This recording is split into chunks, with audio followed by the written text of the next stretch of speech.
c'est Julie. Donc, comme vous savez, je suis restauratrice d'œuvres d'art et je voudrais parler aujourd'hui de la déontologie de notre profession de conservation-restauration d'œuvres d'art. Et tout d'abord, en introduction, je vais relire une citation du livre de George Orwell 1984 et je vais vous expliquer pourquoi c'est pour moi un très grand lien entre ce livre et justement ce code de déontologie. Tous les documents ont été détruits ou falsifiés. Tous les livres réécrits. Tous les tableaux repeints. Toutes les statues, les rues, les édifices ont changé de nom. Toutes les dates ont été modifiées. Et le processus continue tous les jours, à chaque minute. George Orwell, dans cette œuvre, dénonce les totalitarismes et notamment les falsifications, justement, pour manipuler notamment un peu les masses, si on peut dire, et donc dénonce en partie, évidemment, le mensonge. En restauration d'œuvres d'art, il y a eu un catalogue d'ailleurs en 2004 qui avait été sorti, qui est très intéressant pour ceux qui veulent s'y intéresser. Voilà, vous pourriez le trouver sûrement quelque part. Restaurateurs ou faussaires des primitifs flamands, avec la question justement, est-ce que les restaurateurs d'autrefois, là il s'agit surtout d'un restaurateur du XXe siècle, qui a justement des fois gratté et repeint ce que vous voyez en rouge, complètement repeint certaines parties de tableaux anciens type primitif flamand, des très belles œuvres de peintres connus, et qu'en fait, en gros, il avait repeint. Alors, malheureusement, encore au XXIe siècle, où nous sommes, quand je dis je suis restauratrice, on fait « Ah, toi t'es artiste, tu repeins les tableaux. » Non, justement, surtout pas. Nous ne sommes pas des artistes, nous ne repeignons pas les tableaux. Justement, Orwell doit être bien content si on respecte notre code de déontologie de la profession. Il se doit dire c'est bon, il y en a qui s'occupent de prolonger la vie. Notre but, c'est prolonger la vie des œuvres d'art pour qu'elles soient transmises aux générations futures et qu'elles ne soient pas falsifiées, justement. Je pense que, moi j'ai choisi cette profession à mon stage de 3e de mes 15 ans, où j'ai fait à l'atelier du temps passé avec Annette. Merci Annette, coucou Annette. Et je pense que j'ai adhéré tout de suite en fait à la profession, notamment grâce à, si on peut dire, tout ce système de valeurs assez strict, mais avec beaucoup de notions de respect, d'humilité, de détachement et aussi de transmission aux générations futures qui correspondaient à, je pense, à mon caractère et à ma vision des choses. Et du coup, c'est quelque chose à appliquer à n'importe quel tableau, évidemment, hein, quelle que soit sa valeur. En 1984, c'est l'ironie de l'histoire, si on peut dire, ça n'a rien à voir avec le livre, mais en 1984, en France, il y a une charte des restaurateurs qui a été créée et qui, justement, disait bien de respecter l'histoire, la facture, les matériaux et tout ça, des œuvres d'art, et sa technologie, etc. Et voilà, il citait « La responsabilité du restaurateur est double. Préserver l'objet, retrouver sa vraie nature en lui restituant son intelligibilité afin d'assurer la survie de son contenu esthétique et historique. » D'accord ? Et donc, justement, il ne faut pas... toute intervention, comment dire, est une modification quand on ajoute un tout petit peu de colle pour recoller une écaille de peinture, on modifie l'œuvre. Donc justement, attention à ce qu'on ajoute pour que ça n'aggrave pas l'état du tableau. Je parle pour les tableaux, avec moi je m'occupe de restauration de peinture. On doit respecter, c'est bien précisé, le respect de l'intégrité physique, historique et esthétique de l'objet doit gouverner le travail du restaurateur. Quelle que soit la valeur et la quantité de l'objet, etc., etc. Il s'interdit toute opération spectaculaire mais inopérante, voire dangereuse à terme. D'accord ? Il ne faut pas modifier ou dissimuler la vraie nature de l'objet. Donc il y a une notion de vérité et une notion du coup de recherche de la vérité des fois en faisant des analyses scientifiques sur les œuvres d'art pour justement éviter qu'il y ait du faux justement et que le spectateur ou la personne du futur qui voudra avoir accès à cet objet pour connaître peut-être l'histoire de cet objet ou l'histoire de sa culture autrefois ou d'une autre culture, peu importe, il aura un objet vrai, entier, où au moins il saura où sont les restaurations. Il pourra les déterminer à l'aide éventuellement d'autres professionnels, savoir où est l'original, où est le faux. Enfin, où est la modification, on va dire plutôt, justement pas le faux. Pas faussé, ça doit être connu. Il doit y avoir une notion de vérité, comme je veux dire, et d'authenticité très importante. On doit documenter justement, et il y a 3 grands principes de restauration qui sont la compatibilité, c'est-à-dire les matériaux qu'on utilise ne sont pas forcément les mêmes, mais ils doivent être compatibles avec les matériaux d'origine.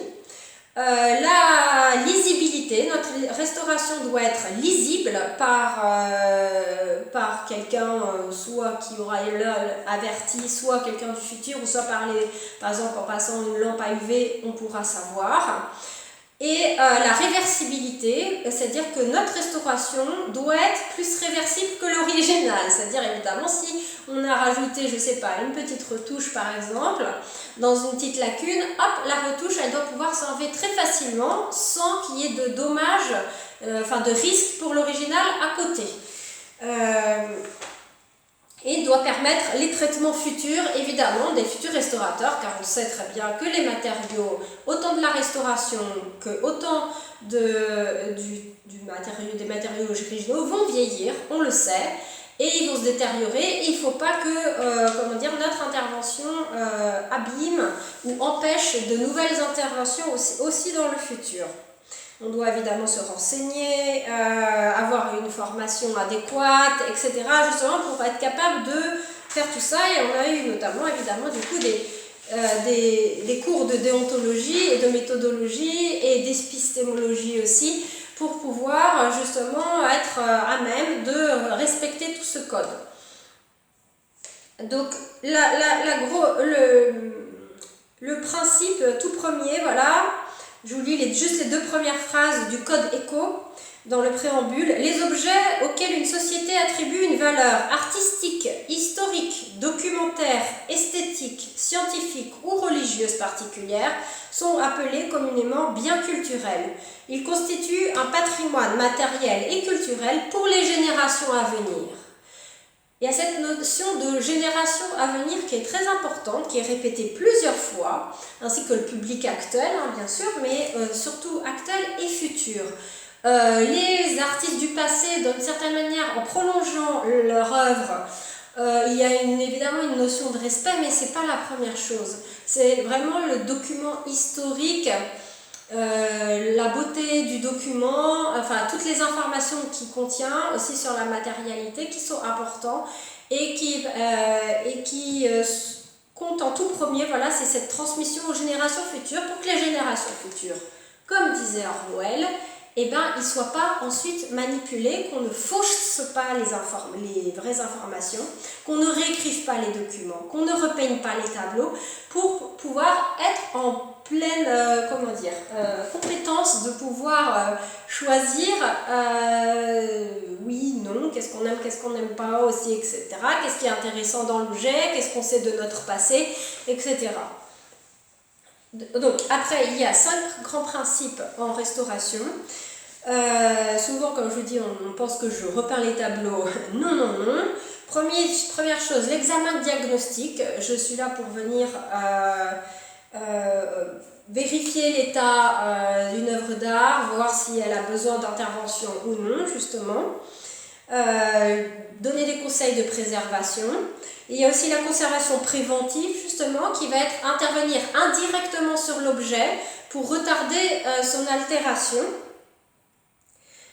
ou pour éviter qu'il y ait des risques d'altération. C'est-à-dire, comme je vous avais dit dans une précédente vidéo, par exemple, conseiller à un propriétaire de tableau de changer où il a accroché son œuvre, de changer de place parce que ce mur-là est par exemple trop humide, etc.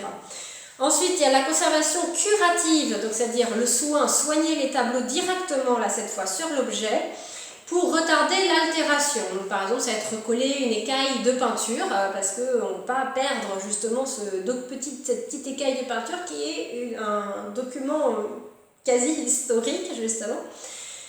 Et ensuite, il y a la restauration. Et attention, la restauration, donc c'est intervenir directement sur l'objet, mais c'est pour faciliter la lecture en respectant autant que possible l'intégrité esthétique, historique et physique de l'œuvre. C'est-à-dire, non, on ne repeint pas le tableau.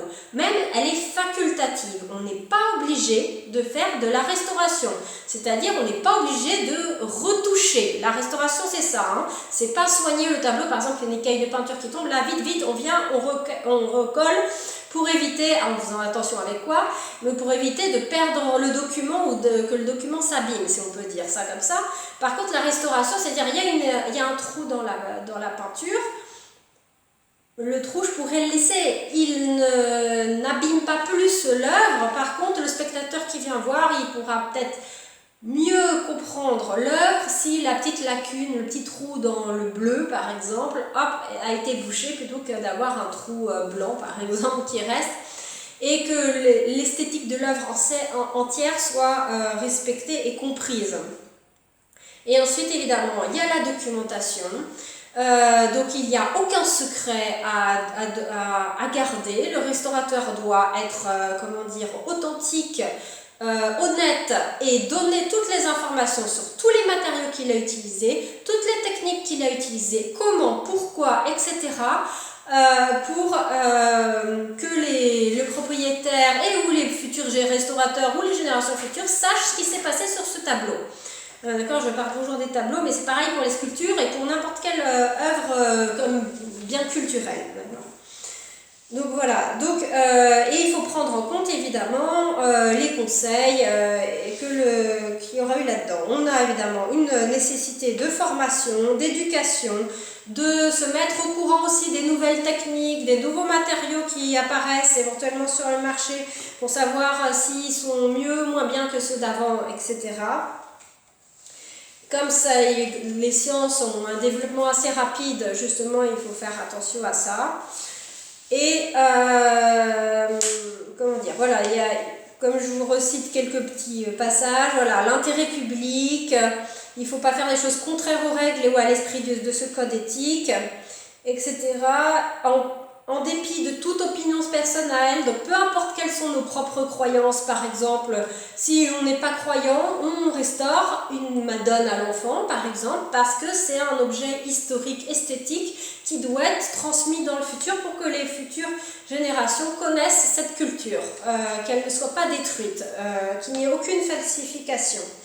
Voilà, donc aucun mensonge, aucune falsification, ça va être peut-être très difficile à certaines personnes un peu adhérer peut-être à ce code élevé en valeur morale, mais qui n'ont rien à voir avec des valeurs morales de respect du passé, mais qui ont plutôt en valeur avec des valeurs morales de respect du futur, d'accord? Donc les générations futures, comme je dis. Donc attention, et le restaurateur est juste un acteur qui aide à transmettre depuis le passé jusqu'au futur ces œuvres d'art. Le restaurateur doit être humble, se mettre en retrait. Il est juste là pour boucher la petite lacune, recoller la petite écaille en faisant le plus doucement possible, en faisant attention à ce qu'il va utiliser, en sachant ce qu'il va utiliser, en documentant ce qu'il va utiliser, etc. On doit faire évidemment attention aussi à l'environnement, aux personnes. Voilà, qu'est-ce qu'il y a encore? On doit faire le strict nécessaire aussi, voilà, limiter son intervention au strict nécessaire, c'est une restauration minimale, pas en faire plus, pas repeindre, et pas faire son propre barbouillage, comme des fois ça existe. Malheureusement, c'est pas forcément des gens justement qui savent ce que c'est que la restauration d'œuvres d'art dans ce cas-là. Ça doit être fait dans l'intérêt du bien culturel aussi, pour enrichir les connaissances, compétences, attention aux dangers immédiats pour l'œuvre. Il faut bien vérifier l'ensemble des sources, d'où les cours d'épistémologie, Il y a un esprit de respect pour l'intégrité et la dignité de ses confrères aussi. Évidemment, alors évidemment, si les confrères ne respectent pas les codes, on a un devoir d'alerter aussi l'opinion publique et de, comment dire, c'est bien précisé justement, d'alerter aussi l'opinion publique, former le public à connaître ce que c'est que la restauration pour qu'il sache au mieux pouvoir, si on peut dire, défendre ces œuvres d'art à transmettre aux générations futures. On est juste là comme des comment dire, de passage et pour permettre cette transmission. Voilà. Voilà, donc évidemment, on ne doit pas diffuser d'informations inappropriées, erronées, illégales, interdites. On doit pas être en conflit avec le code. On doit promouvoir une meilleure connaissance de la profession, ça c'est ce que je vous disais. Voilà, qu'est-ce que j'oublie encore? La formation, je vous ai dit. Et on doit avoir aussi, comment dire, un équilibre entre sciences exactes, évidemment, et sciences humaines, parce qu'on doit à la fois faire attention à l'esthétique de l'œuvre, à son histoire, que autant aux matériaux même, la peinture à l'huile, pigment plus huile par exemple, qu'est-ce que c'est pour que ces données matérielles puissent être conservées et leur vie prolongée pour que les générations futures connaissent aussi quelles étaient les techniques anciennes des artistes dans le passé. Donc voilà, j'ai fait un peu le tour rapidement de ce que c'était que le code éco. Donc je pense que si on peut dire George Orwell, voilà, je crois qu'il est, je pense qu'il est, j'ai pas vérifié, mais je crois qu'il est mort avant le code de 2003, largement même, comment dire. Donc il n'a pas pu connaître ça, mais comment dire, il a bien voulu alerter sur le risque de totalitarisme à cause de l'utilisation du mensonge et de la falsification. Donc si dans votre métier vous n'avez pas de joli code de déontologie comme nous, j'espère que vous en créerez un, s'il vous plaît, pour éviter le risque de propagation, de falsification et de détournement de la réalité, car ceci peut être très dangereux à la fois pour nous-mêmes aujourd'hui qu'à la fois pour les générations futures. Voilà, donc j'espère pouvoir, comment dire, diffuser cette information et que les gens puissent s'y intéresser pour aussi se poser la question pour leur propre domaine. Qu'avez-vous comme code de déontologie et quelles valeurs justement vous avez détaché tout cela, en détachant tout cela de toute religion, etc. Ces choses-là, de toute façon, on va dire, s'effritent, les récits collectifs s'effritent, politiques s'effritent, etc. Mais il faut bien une base commune. Et que pensez-vous du code? Voilà. Au revoir, à bientôt.